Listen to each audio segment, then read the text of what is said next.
अस्सलाम वालेकुम।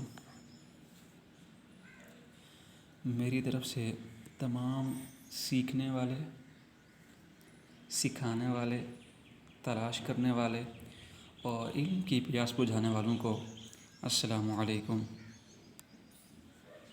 डियर, आज हम एक बहुत ही इम्पोर्टेंट टॉपिक को डिस्कस करेंगे जिसका नाम है बाइनोमियल नोमेनक्लेचर।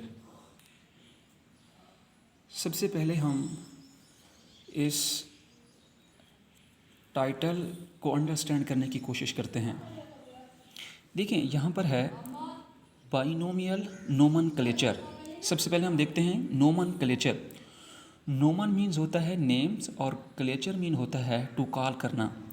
जब हम किसी चीज़ को उसके नाम से पुकारते हैं उसे कहते हैं नोमेनक्लेचर, उसे कहते हैं nomenclature.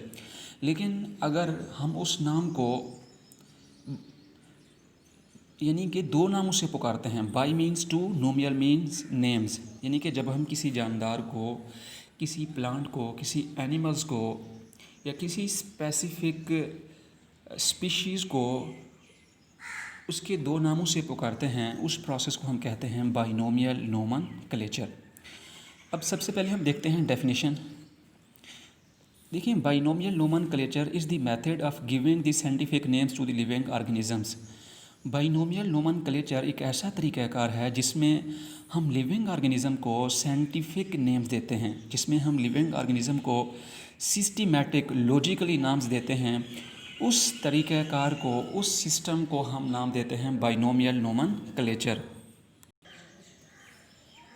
As the word binomial suggest, जैसा कि वर्ड बाइनोमियल जो है ये तजवीज़ करता है कि the scientific name of A species consist of two names. तो किसी भी स्पीशीज़ का जो साइंटिफिक नेम्स है वो टू नेम्स पर या टू पार्ट्स पर मुश्तमिल है। इसका जो फर्स्ट पार्ट है उसे हम कहते हैं जीनस नेम और इसका जो सेकंड पार्ट है इसे हम कहते हैं स्पीशीज़ नेम। ये इसकी डेफिनेशन है। इसके बाद है कि बाइनोमियल नोमेनक्लेचर का सबसे पहले संग बुनियाद, सबसे पहले इसका इंट्रोडक्शन, सबसे पहले इसका कंसेप्ट किसने दिया? तो एक स्वीडिश बायोलॉजिस्ट जिनका नाम है Carlos Linnaeus, 1707-1778 AD, they first introduced and adopted the system of binomial nomenclature. का सबसे पहला जो कंसेप्ट है जिसने इसको अडॉप्ट किया और इंट्रोड्यूस किया, उनका नाम है कार्लेस लीनियस।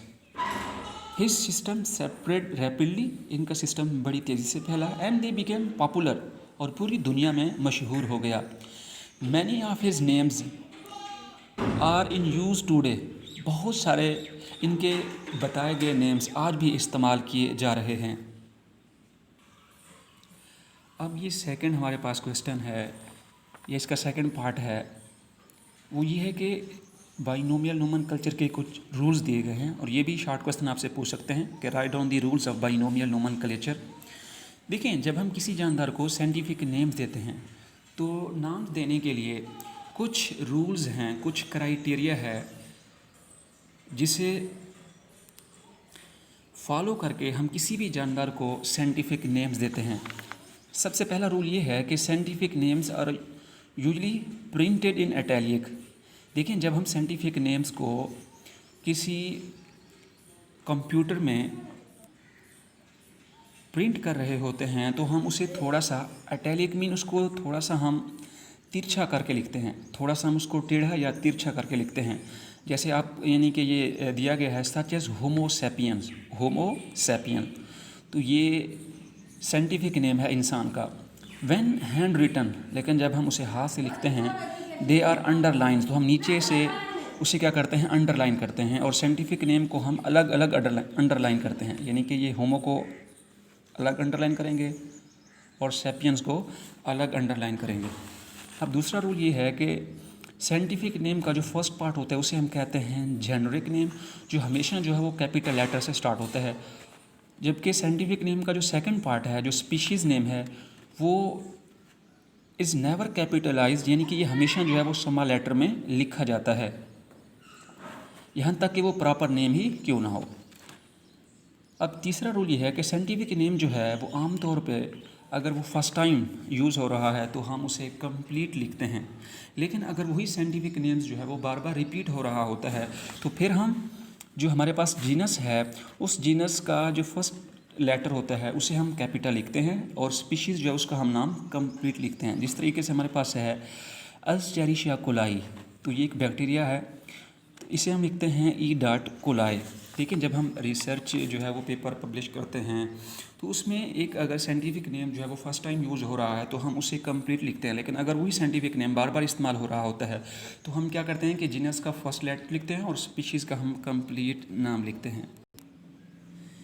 देखिए, अब सवाल ये पैदा होता है कि जानदारों को साइंसी नाम क्यों दिया जाता है।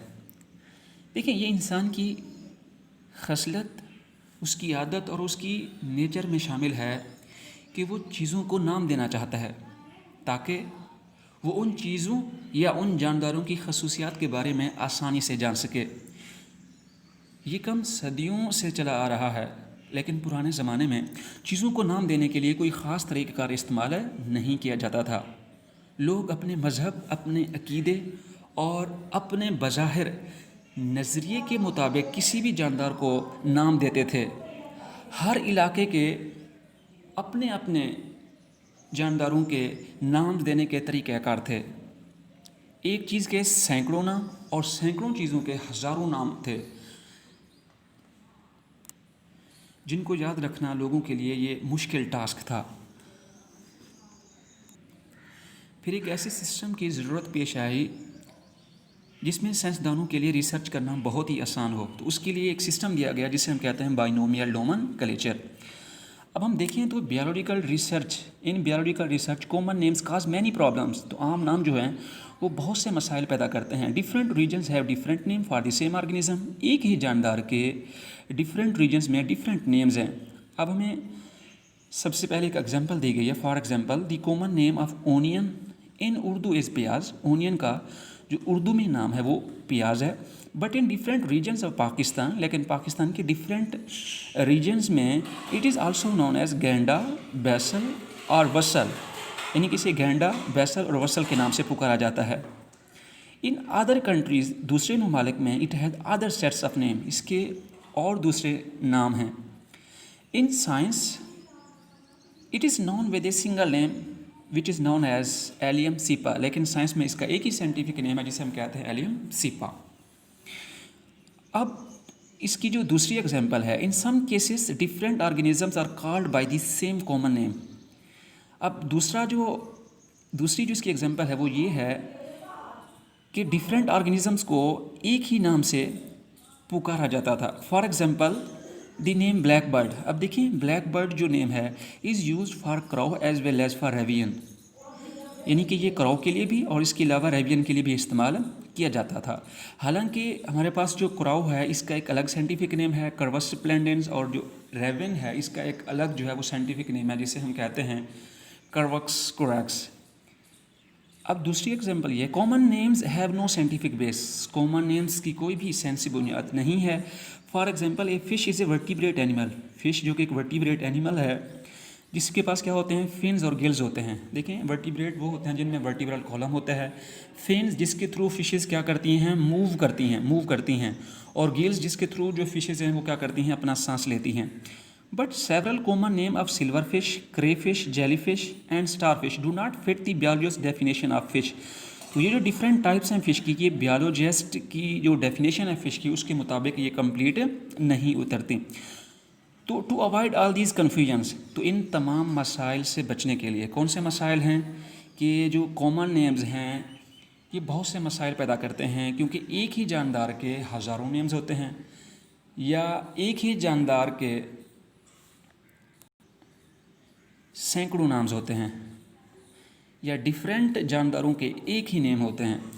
अब इन तमाम कन्फ्यूजन से बचने के लिए organisms are given the scientific names, जानदारों को एक साइंटिफिक नेम दिया गया by using the binomial nomenclature, binomial nomenclature को इस्तेमाल करते हुए।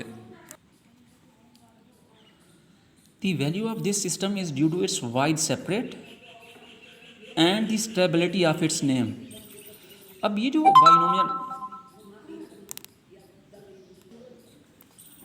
जो बाइनोमियल नोमेनक्लेचर है इसका सिस्टम पूरी दुनिया में वर्ल्ड वाइड जो है वो इस्तेमाल किया जाता है।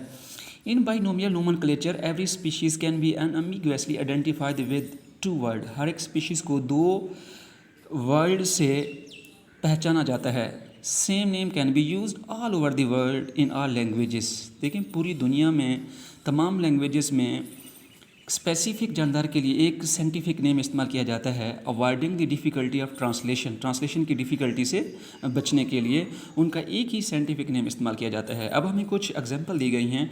फॉर एग्जांपल ओनियन, इसका साइंटिफिक नेम है एलियम सीपा। कॉमन सी स्टार, इसका साइंटिफिक नेम है एस्टेरियस र्यूबेंस। और हाउस क्रो, इसका साइंटिफिक नेम है कर्वस स्प्लेंडेंस। अल्लाह ताला आप सबको और आपके अज़ीज़ व अक़ारिब को आसानियाँ अता फ़रमाए और आगे आसानियाँ तकसीम करने का शर्फ़ हासिल करे।